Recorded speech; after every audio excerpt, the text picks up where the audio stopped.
Hola, ¿qué tal? Bienvenidos a otra nueva sesión del podcast, la entrevista de Avangar. Y hoy tenemos un invitado muy especial, un buen amigo, gran amigo que admiro y respeto mucho, Adrián Justus. Muchas gracias por invitarme. Ya sabes que Master, yo lo admiro muchísimo. Y todos esos grandes proyectos que está haciendo usted aquí en esta gran ciudad, con esta gran universidad. Mis respetos. No, al contrario, muchas gracias. Pues tenemos el violinista más importante que tenemos en México en materia de música clásica, y que hoy nos está acompañando. Y un poco, les voy a dar un poco de la semblanza de lo que es el maestro Adrián Justus. Él es músico concertista, nacido en la Ciudad de México, de origen húngaro. Inició su formación musical con su padre, Roberto Justus. A la edad de 6 años estudió con el maestro Roberto Vazca en la Academia Yuriko Kurunoma en Coyoacán, en la Ciudad de México. Se matriculó con Esvi Sweetland en la Escuela de Música de Eastman en Rochester, Nueva York, donde obtuvo por unanimidad el certificado de concertista.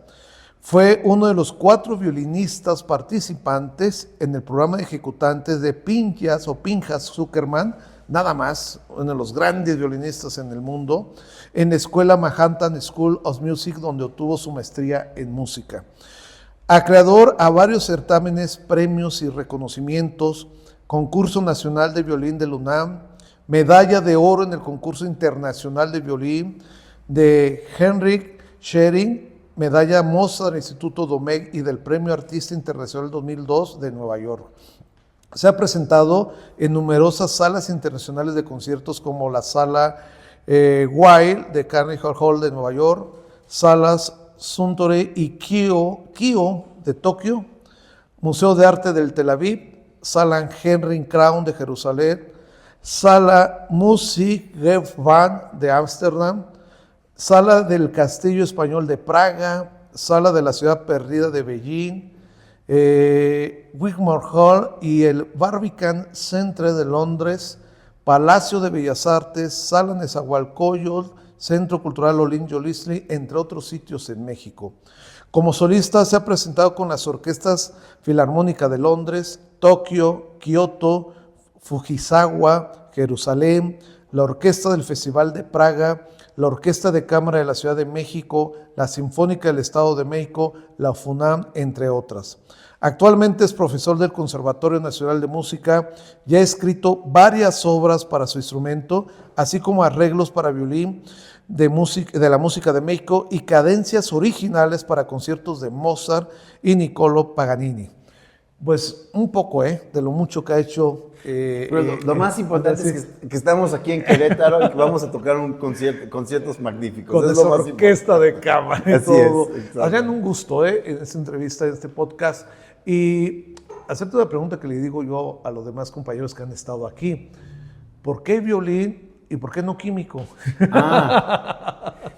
Bueno, yo es una pregunta muy interesante, porque la primera vez que quise yo realmente dedicarme, o sea, que sí fue una decisión interna, es después de un concierto en Japón, específicamente que estaba en Fujisawa, y tuve el honor de tocar con la Sinfónica de Fujisawa, los aires gitanos. Ahora, en ese tiempo, bueno, estoy hablando ya del siglo pasado, y todavía Japón era muy tradicional, inclusive no había en ese tiempo, casi no hablaban inglés, y siguen, para poder hablar japonés son 3 idiomas al mismo tiempo, 3 alfabetos, entonces es muy, muy complicado.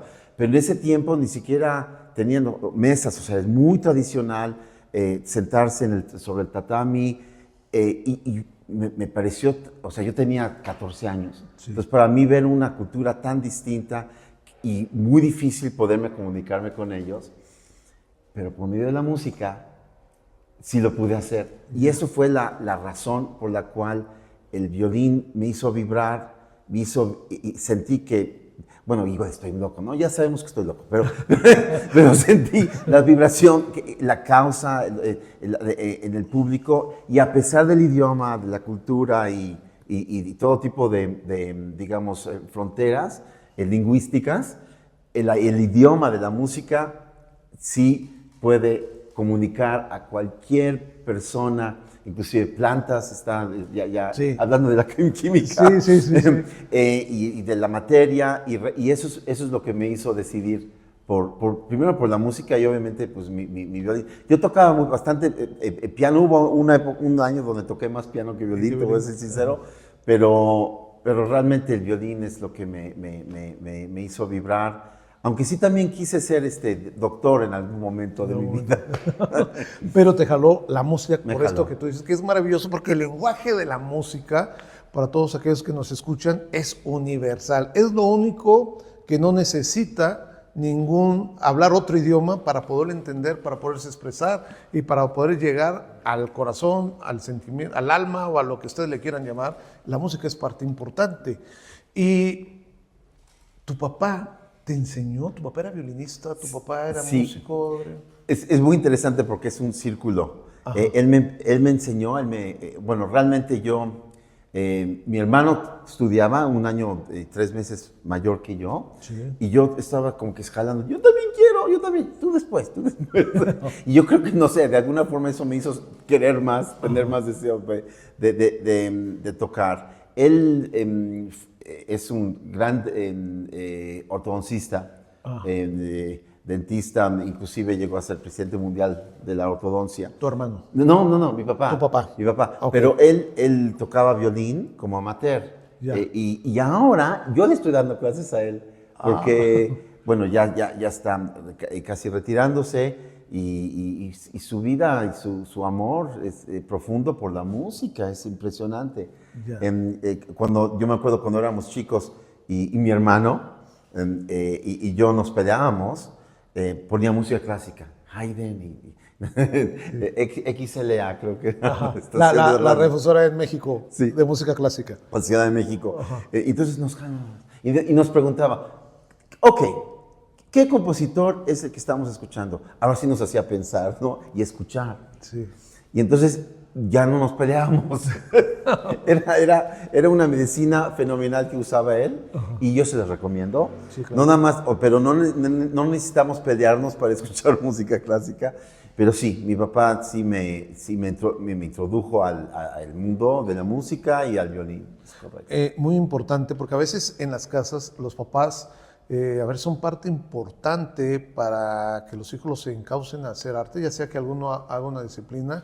Con mi caso, ¿no? Mi papá era cantante de rock and roll, fíjate, y tenía un Sí. rock and roll. Sí. Pero ese fue mi gusto Sí. para dedicarme. Y a veces, si no es música, es arte, plásticas o alguna situación donde los hijos van agarrando que es tan importante tener conocimientos del arte, como lo dice Adrián, que su papá es un excelente ortodoncista, odontólogo, pero que aparte sabía de música. Y yo siempre he dicho que toda aquella persona que tiene un contacto con el arte y la cultura es un ser humano diferente y entiende y ve la vida de otra manera, a pesar de que tiene otra carrera. ¿Y por qué tienes descendencia húngara? Bueno, mis abuelos, de parte de mi papá, ahora sí que se escaparon de la Segunda Guerra Mundial. Y mitad de yo, pues por eso estoy aquí vivo, ¿no? Así de sencillo. En el 39 se salieron de allá con toda la guerra, Hitler, etcétera. Y primero llegaron a Nueva York, no los dejaron trabajar por ser húngaros, es ser parte de los enemigos, ¿no? Sí. Del Estado. Entonces, pero tenía un primo, hijo de un ingeniero, un ingeniero muy importante que hizo los ferrocarriles.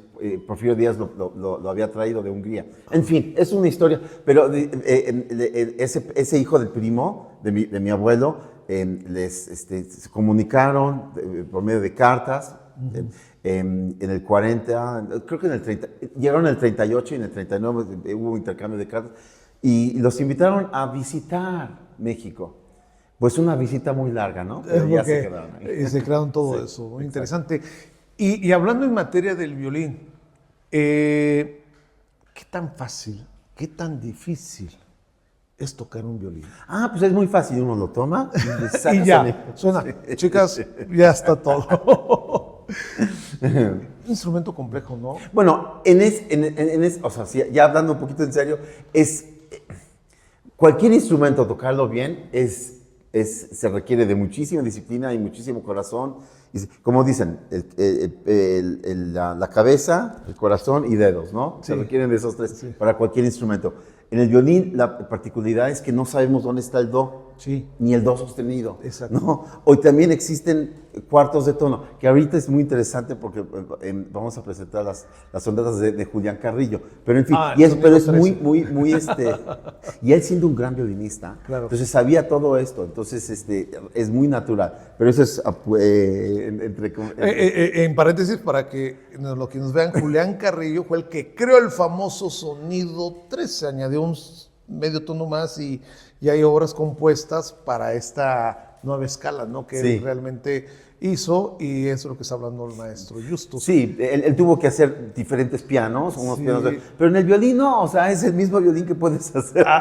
Y encuéntrale ahí el sonido 13. Sí. Pero para ser violinista y llegar, obviamente, a dominar el instrumento como lo haces tú, llegar a este gran nivel, ¿desde qué edad se puede empezar un niño? Especialmente el violín, yo siento que hay que empezar a los 5, 6, 7 años. Máximo. Bueno, se puede empezar después y uno puede lograr muy buenas cosas, pero ideal. Y no estoy hablando de los chinos que empiezan a los 4, ¿no? Sí, claro. Y no nada más los chinos, muchos otros culturas ya empiezan a aprender violín desde muy temprana edad. Estoy diciendo desde los 4 años. Se puede. Claro. O sea, a los 4 años, por favor. Sí. ¿Por qué es tan importante empezar a esa edad? Porque hay muchas cuestiones, inclusive físicas. La mano se extiende, la mano se cambia por medio del violín. El instrumento mismo hace que tú crezcas físicamente, además de auditivamente, te hace escuchar muchísimo mejor todo tu entorno. Claro. Y te haces mucho más sensible a los sonidos y inclusive te hace más sensible como ser humano porque empiezas a entender de las emociones que el compositor quiso expresar y de tus emociones, te hace comprenderte a ti mismo. Y es un proceso, obviamente, que empieza de temprana edad. Entonces, sí, realmente 4, 5, 6, 7, 8, ya no quiere decir que no se pueda. Yo también, a veces yo he tenido alumnos y me dicen, es que yo empecé, no sé, a los 15, 16 años, y se me hace algo impresionante lo que pueden llegar a tocar. O sea, no es de que, es que ya no toqué el violín. También puedes llegar a tocar muy, muy bien, pero obviamente mientras más temprano, pues tienes más oportunidad de llegar más lejos. Sí, porque los músculos apenas no están ya duros, están flexibilizando, todavía le da importante para hacer arte. Exacto. Como sucede en el ballet, ¿no? Exacto. Entonces uno crece con el instrumento. Sí, así debe ser para el piano y todos los instrumentos. Y aquí algo interesante que mucha gente puede decir, bueno, está el arco y está los dedos, ¿sí me explico? ¿Cuál de los dos es más importante? Ok. ¿Esto o acá? Sí. Yo en muchas clases maestras, cuando mis alumnos, yo les pregunto, ¿quién viene a estudiar violín aquí? Y pues todo el mundo habla, bueno, uno que otro habla, es que yo soy de viola, ¿no? Bueno, Ajá. en fin. Pero les digo, pues estamos en la clase incorrecta. Porque aquí vamos a aprender arco. Y eso es una de las dificultades, sí, las que habías hecho hincapié un poquito de lo que es el violín, porque no nada más es el violín, son dos instrumentos muy distintos que no tienen nada que ver. Inclusive un luthier que hace violines dice, no, arcos, yo no hago arcos, es otra forma de hacer, es otro instrumento totalmente. Y el arquetero nada más hace arcos. Sí, claro. Y en este caso el violinista pues necesita tocar dos instrumentos y y controlar los dos al mismo tiempo. Eso es un poco mucho más complicado que otros instrumentos que, bueno, cada instrumento tiene su complejidad, es enorme. En el piano uno tiene el pedal y el otro pedal y muchísimas más notas y mucho más repertorio. Entonces, pero en este caso necesitamos, ¿qué es más importante? Híjole, yo creo que el sonido. Yo me voy más por la mano derecha, porque sin un bonito sonido, el oído como que no quiere escuchar y se hace chiquito. Y con un bonito sonido uno puede escuchar a que tenga una buena afinación. Y el sonido lo logramos con el arco. Con el arco. ¿Y cómo se hace ese sonido? Porque yo tuve la oportunidad de cuando yo estaba formándome o estaba en mi época de estudiante, que no fue hace mucho, que éramos jóvenes, Sí. estaba yo como pianista de la clase de la maestra Janina Herman, que ahorita ya no está ya con nosotros, que de sus alumnos de música de cámara, y ella corregía mucho cuando hacíamos sonatas y todos los cuartetos, ustedes quieran ver para piano y orquesta, corregía mucho el arco, que no se fuera para un lado o todo ese tipo de cosas. Claro. ¿Por qué, Adrián? Porque ¿Qué tiene que ver eso? Porque realmente, o sea, el arco es un instrumento que uno estudia toda la vida. Ajá. Nunca termina uno de aprender de todos los matices, nuances, las dinámicas, los colores, las intensidades que uno puede producir. Con 4 elementos. ¿Qué tan cerca vas a estar del puente? ¿Cuánta velocidad vas a usar? ¿Cuánta presión y cuántas cerdas? ¿No? Sí. Son 4 elementos, además de en qué parte del arco. Y en qué cuerda también, ¿no? Entonces todo esto con el codo, que es más alto, ¿sí? Y con los dedos, muñeca. Entonces todas esas variaciones para poderle servir a la música, para ver lo que está escrito en la música y saber qué tipo de arcadas, que son billones, porque no quiero decir millones, quiero decir billones de formas. De formas de tomar y hacerlo cantar. Es lo más importante para los instrumentos de cuerda. Para mí es el canto, no nada más es una imitación, sino es un desarrollo hasta cierto punto de lo que es el canto. Yo tuve un maestro muy importante que toqué el concierto de Tchaikovsky en un masterclass cuando estaba en Nisman. Y fue otro maestro, no mi maestro, Charles Castleman, y me dijo, mira, para este concierto de violín necesitas 3 cualidades. Una, tienes que saber cantar. Tienes que saber bailar y tienes que saber cómo apantallar. Si tienes estas 3 cualidades, ya lo hiciste con este concierto. Yo digo para todo lo que es el violín. Cada instrumento tiene lo suyo. Yeah. Por ejemplo, un arpista que no tenga un sonido celestial, pues bueno, podría ser una arpista correcta, pero no es una gran arpista. Todos los instrumentos, si uno nos pone a pensar, la trompeta, si no tiene un sonido que te abre las puertas del cielo, entonces, sí. No, el corno que te hace sentir que estás lejos y después que estás cerca y que te... Sí. Cada instrumento tiene lo suyo. El clarinete, el piano, obviamente, todo lo intelectual, todo lo que es las voces, y en el violín uno necesita tener un sonido que cante, que sea bonito. Que no sea un sonido como timbre, sí. Sino que... O de gato. Sí, exactamente.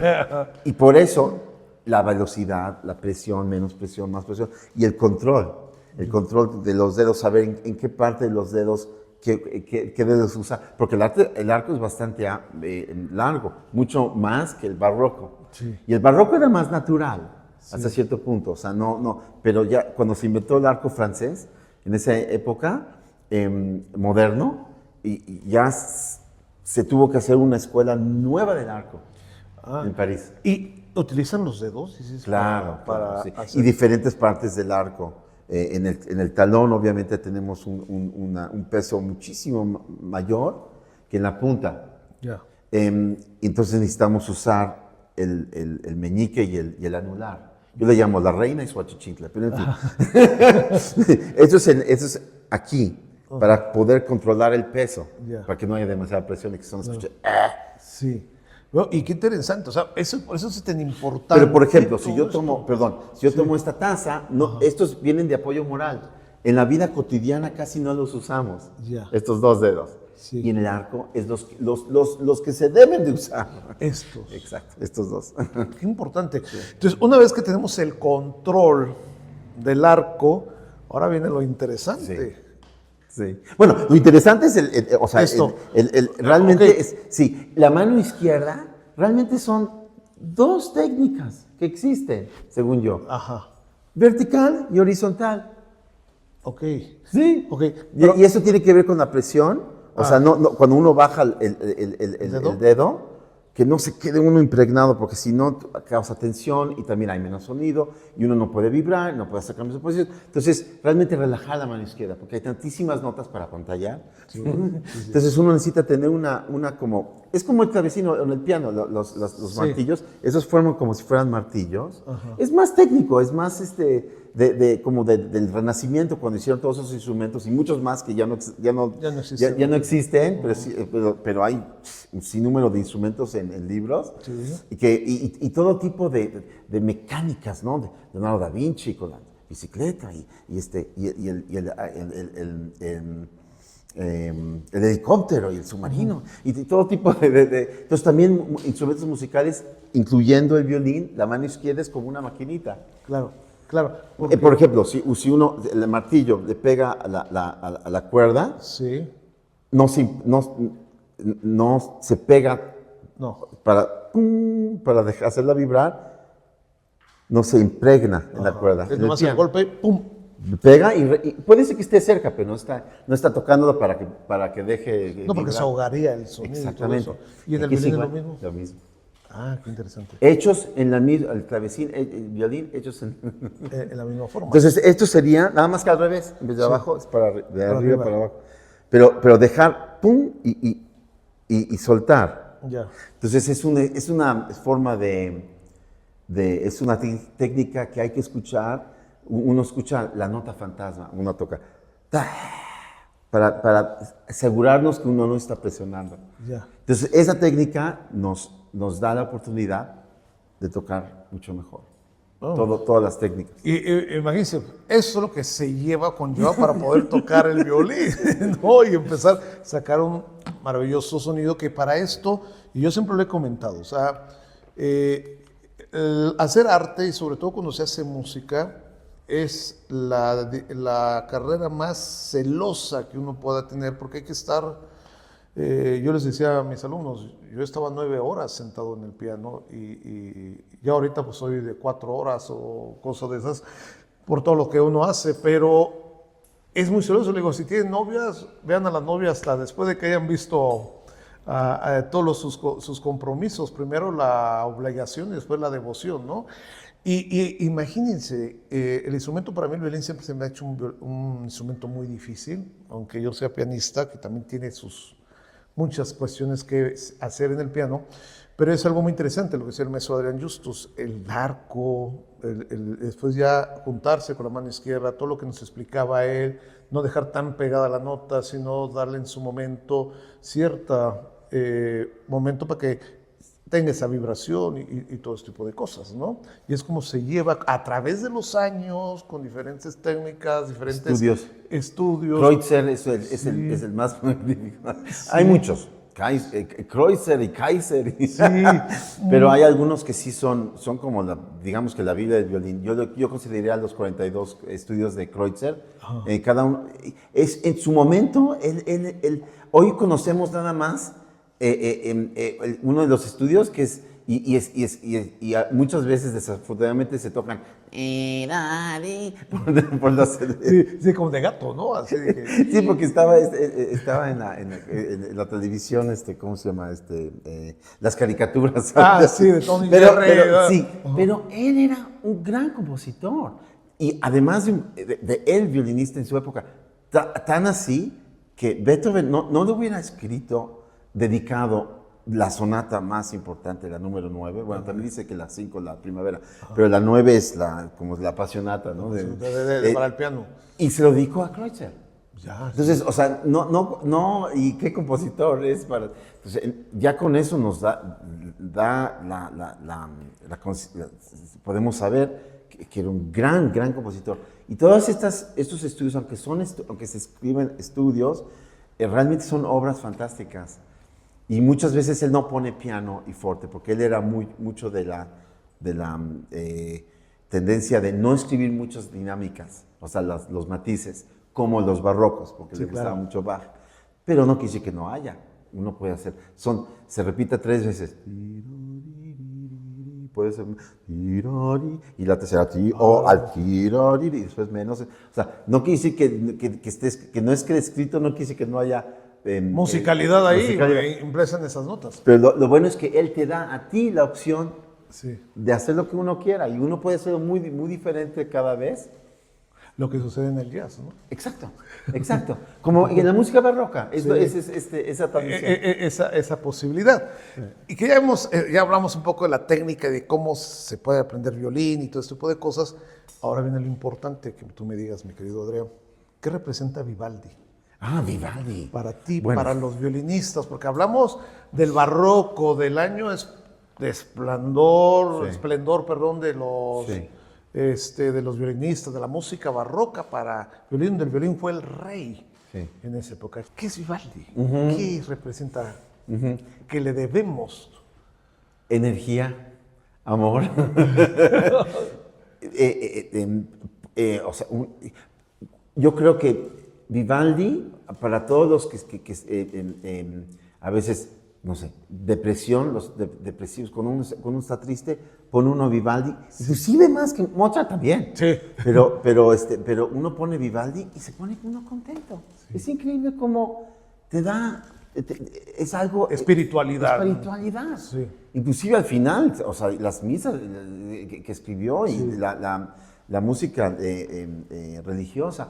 Pero él, bueno, uno puede hablar mucho de él, pero en pocas palabras, él estaba en la Plaza de San Marcos, Venecia, está un chorro de cuestiones que habían en esa plaza y habían mujeres que daban a luz sin quererlo ser, ¿no?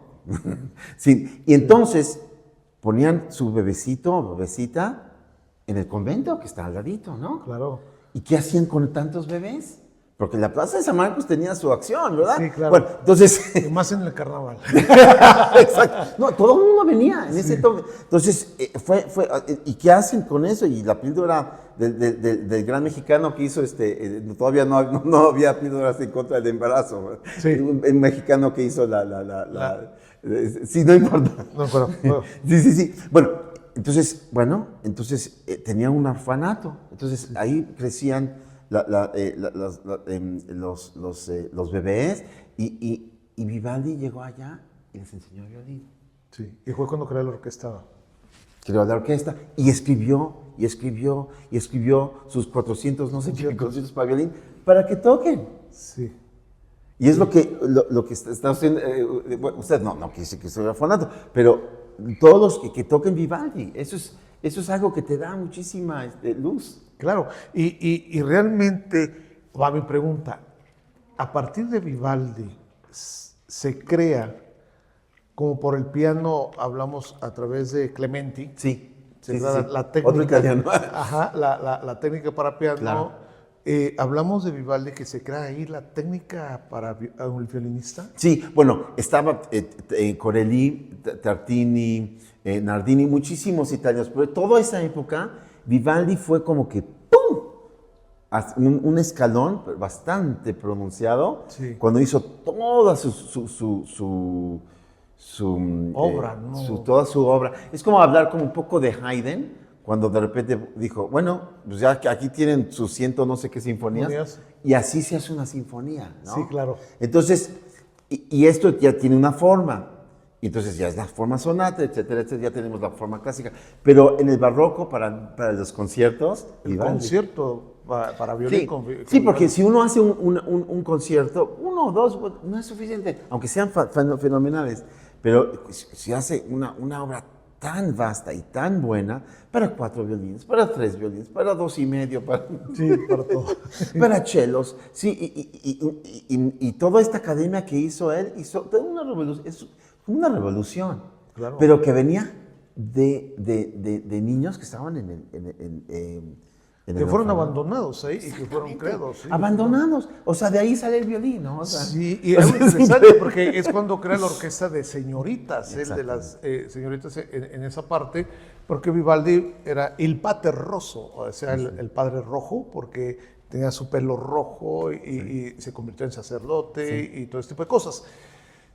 Hablando de todo la importancia que es Vivaldi, para Adrián Justus y el mundo, ¿qué representan las 4 estaciones de Vivaldi? es la máxima experimentación en cuanto a poder expresar todas las emociones que existen en este mundo. Ya, como una música programática. Sí. Él escribió, él hizo poemas de todas las estaciones, habló de los pájaros, finalmente la felicidad de los pajarillos, ¿no? Entonces, después, el arroyo, y desde ahí se va en el otoño, pues la vendimia, ¿no? Y aquí en Querétaro también conocemos eso, entonces hay varios borrachines por ahí. Sí. Y entonces se habla el borracho y se escucha. Claro. Se escucha cómo está caminando, de repente, ¡ay! Se despierta, se va a dormir. ¿No? O el invierno nunca empieza. No, el invierno es algo fuera de serie, claro. Algo Ahí viene fuera la de- tormenta, corre. Sí, no, y sientes el frío. Sí. Tun, tun, tun, tun, tun. Así como todo congelado. Sí. Increíble. Sí. Así como de música de terror. Sí. O sea, la música de cine empieza con Vivaldi. Con ¿no? música programática que Exactamente. especifica, es invierno, se siente el invierno, Así como lo es. estamos hablando, ¿no? Sí, no, pues, o sea, las personas tienen que sacudir, así escribe él, sacudir sus Zapatos. su pierna para que fluya la sangre. Sí, claro. ¿No? Entonces, entonces hay que sentir eso. Claro, Y eso nos ayuda mucho para sentirlo. Claro. Entonces, eso es tan importante, lo que es Vivaldi, todo lo que empieza a marcar la era del violín, el violín rey de la época barroca, porque también había el violín que conocemos ahorita, no es el mismo violín que estaba en la época barroca, ¿verdad? Porque si hablamos del el violino di amore, el violín de amor que era un poco más grande y todo este tipo de cosas, se fue perfeccionando. Viene Mozart. Mozart hace algo muy importante, junto con Haydn, que crean la forma sonata que hablamos, ¿no? Estos forma ya bien estructurada, el primer movimiento, tema, desarrollo, resposición de tema, los movimientos andantes y a veces los rondós, que era el tipo de baile. Cambia mucho la técnica violinística a comparación de lo que hizo Vivaldi. El violín, fuera de lo que es las cuerdas, porque antes las cuerdas eran de tripa, de animales, Sí. y después ya poco a poco, ahora ya son hechas, ¿no? En fábrica. Pero eso sí es diferente y algunas cuestiones aquí. Pero el violín es igual. Lo que sí cambió fue el arco. Ya, fue más grande que Sí, hace sí. rato. El arco barroco obviamente era un arco Arco. como lo conocemos. O sea, Arco. de ahí viene. O sea, casi. Y Así que es. realmente, o sea, hablando, el violín tiene tantísimo. O sea, yo creo que Marco Polo, puede ser que él o otro personaje de su época, en la ruta famosa de seda, de traerse instrumentos y... De China. Exactamente, y objetos y especies y comida, etc. Inclusive la pasta, ¿no? La pasta italiana. Es que la pasta es los noodles, ¿no? De China y el jitomate de México. Eso es la comida italiana. Italiana, claro. Pero bueno, en fin, trajo todo tipo de instrumentos y objetos orientales, y yo estoy casi seguro que de ahí trajo de Mongolia el violín antiguo que se sigue tocando hoy. Inclusive si uno va a un teatro, se llama el Teatro No o el Teatro Kabuki, en Japón, uno va a escuchar un violín que... Teladito, ¿no? O sea, un violín, exacto, que con una cajita así chiquita. Sí. Y hace... Con una o dos... Como si fuera un mosco, ¿no? Sí, con dos cuerditas. Y sí, o sea, se escucha que o sea, es vibrato y todo.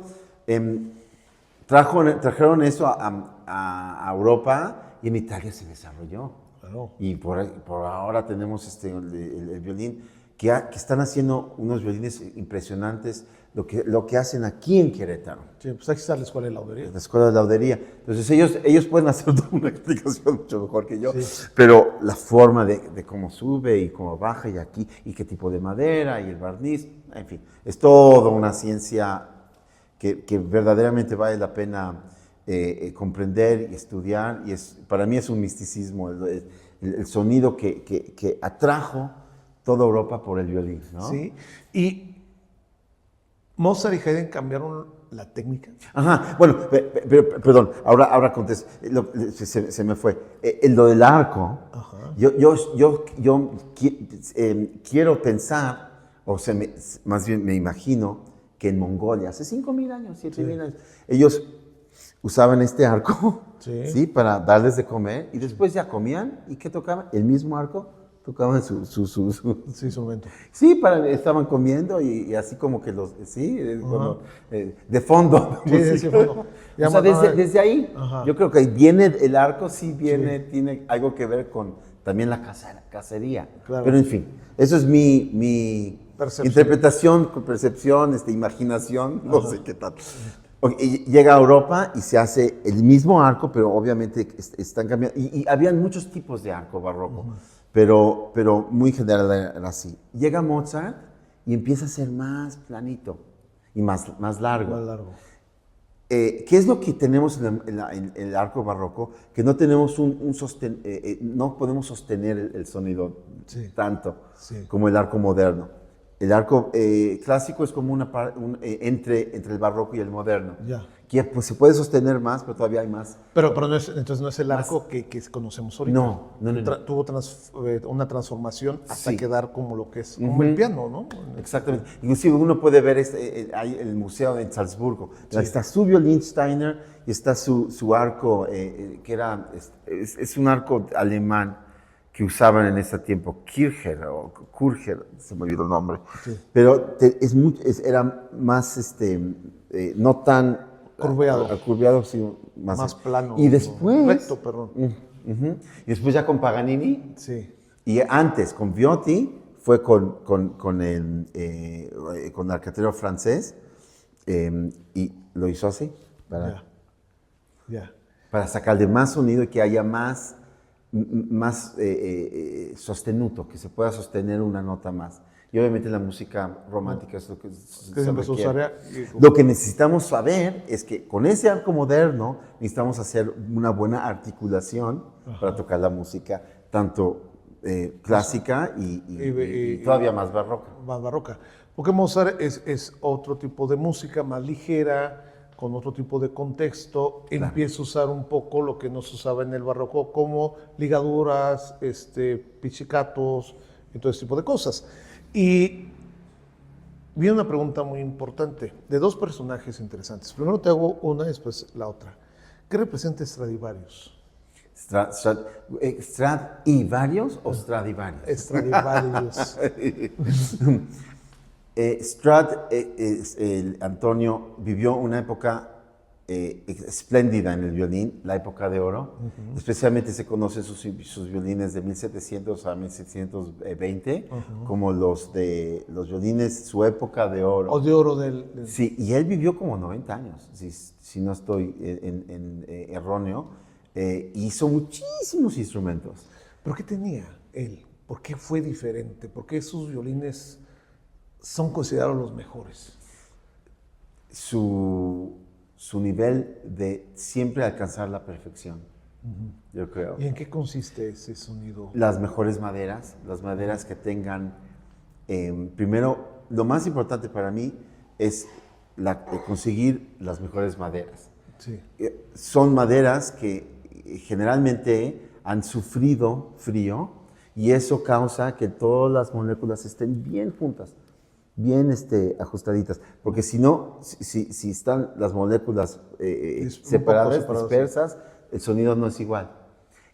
Y son maderas muy delgadas, pero bien firmes por toda esa... Porque se compacta todo por el frío. Claro. Entonces el frío tiene mucho que ver, yo creo, para hacer buenas maderas. Conseguir una buena y la construcción. Es todo un arte. Claro, claro. Hace mucho vi una película que se puedo recomendar con... ay, se me fue el nombre. De aquí lo tenía, de este actor mexicano que estuvo en Hollywood.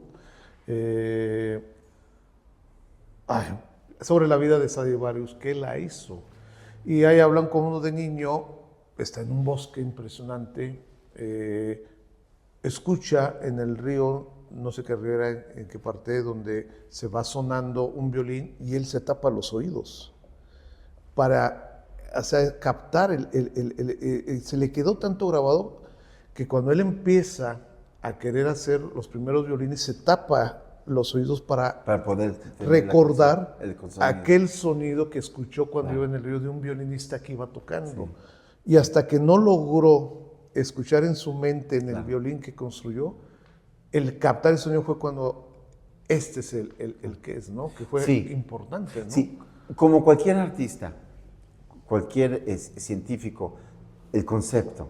Sí. Y es el concepto de sonido. Él estudió, obviamente, en el taller de Amaki, que eran una gran familia, que hicieron instrumentos maravillosos con un sonido muy dulce.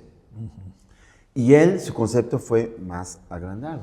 Claro. Y hacerlo más amplio. Más amplio y con más cuerpo, vamos a ponerlo así. Claro. Entonces, obviamente sus instrumentos los hizo un poco más grandes y en vez de, bajaba más para subir.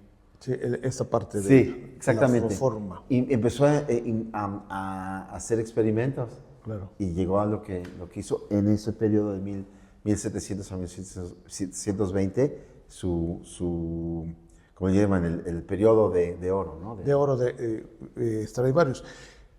La siguiente pregunta. Y hablamos de la importancia que fue Vivaldi. Paganini. Paganini. Son escalones. Son escalones. Como el Liszt, ¿no? Para los pianistas. Es exactamente. También son escalones. Liszt, Chopin, Liszt, Rachmaninoff. Scriabin. Sí, está bien. Bueno, entonces, cada quien es como son escalones. A veces son como que, híjole, ya son como 8 escalones, ¿no? Para arriba. Pero eso fue Paganini. Y también Vivaldi, en cierto sentido, es como que de repente, ¿en serio se puede hacer eso en el violín? ¿No? Sí. Y Paganini, ellos pensaban, en su época, pensaban que realmente, nadie podía tocar de las técnicas que usaba él. Sí. Y tanto que pensaban que era realmente diabólico.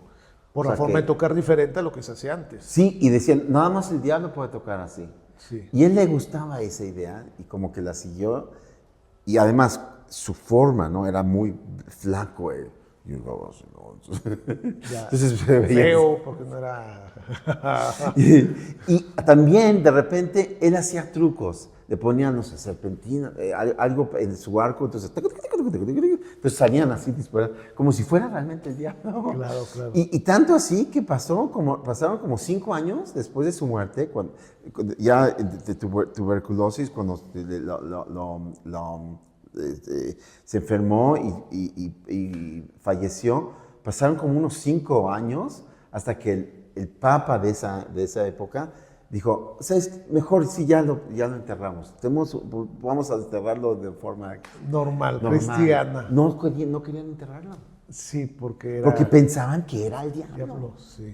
¿Tan así? Sí, para la época el pensamiento, cierto oscurantismo. Sí, ahora existe ese fue un desarrollo de lo que hizo Corelli, Tartini, Cuando escribió acerca de su sueño, que llegó el diablo, entonces el trino del diablo. El famoso trino del Sí, pero eso es en el barroco, pero como que él le siguió la onda y se fue más para allá. Sí.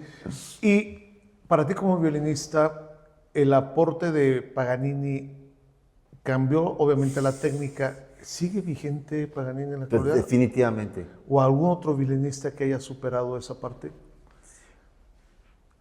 Hay diferentes técnicas y hay diferentes, pero después de Paganini yo creo que él realmente hizo una revolución no nada más en el violín, sino en la orquestación. Y muchos músicos en el piano también, Sí. muchos músicos que fueron a escuchar dijeron, es que llegó el ángel y nos tocó, o sea, y hizo unas cosas así, yo quiero hacer lo que él hizo en el violín, en el piano. Y hay anécdotas de Schubert y de Brahms y de Chopin y Schumann, ¿no? Y todos hicieron sus obras basadas en los caprichos y en la campanela, Sí. y Liszt, Sobre no todo se bien, diga. ¿no? Entonces, y realmente dijo, ¿sabes qué? Sí se puede.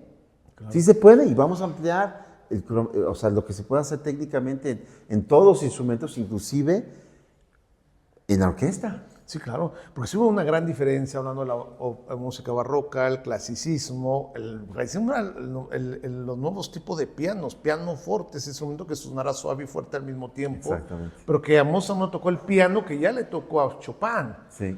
Y que Chopin hizo cosas que uno dices, Sí. "Ay, ¿es en serio?" Como dices, Sí. uf, cambia una técnica que yo creo que los que tocaban Mozart en esa época, que no les tocó escuchar a Chopin y hubieran dicho, híjola, o sea, ¿de dónde salió este tipo? ¿No es extraterrestre o qué? Y pues viene Liszt y dice, quítate que ahí te voy, Tchaikovsky, viene Rachmaninoff y cambian totalmente la escena y lo mismo pasa en el violín. Y como última pregunta, mi querido Adrián, ¿con qué compositor te quedas tú? Como violinista, tú, Adrián, Con el compositor que estoy tocando en ese momento. en ese momento. ¿Sí? ¿Tienes alguno preferido que tú digas? Sí tengo preferidos, pero yo aprendí mucho de mi maestra Yuriko Kuronuma. Sí. Y ella nos enseñaba, el mejor compositor que existe es el que estás tocando en ese momento. Ya. Y entonces nosotros le sacamos jugo a todo. No, es que realmente, híjole, o sea, entre Tchaikovsky, entre Bach, todo lo que escribió Bach, no, Es impresionante. sí, sí, sí. Y dificilísimo tocar Bach. Si muchos Sí. dicen que Bach, no. No, Bach es pensarle mucho a veces tocar, ¿no? Se lo digo ahorita que estoy estudiando el concierto para re menor, para el piano. O sea, tiene que sonar a como tuvo que haber sonado en esa época, Sí. en ese sentido. Entonces es muy difícil, desde Bach hasta lo actual que La estamos. polifonía, sus preguntas, sus respuestas, es impresionante. Sí, el arte y la música realmente es algo maravilloso porque cada compositor dejó plasmado un momento que vivió Histórico. en determinada época. Así es. Y eso es la música. Mi querido Adrián, Sí. muchas gracias por habernos acompañado. Y síganos escuchando en nuestro podcast, la entrevista y cualquier sugerencia. Estamos en nuestras redes sociales, Facebook, Instagram, en TikTok, para que nos hagan sugerencias y realmente pues, podamos nosotros tener a grandes personajes platicando de lo que son ellos y lo que realmente pues, es un aporte para todos aquellos que nos escuchan. Sobre todo los jóvenes, que es importante que aprendan mucho de arte, que eso los va a hacer seres humanos diferentes, aunque estudien otra carrera. Muchas gracias. Gracias. Gracias.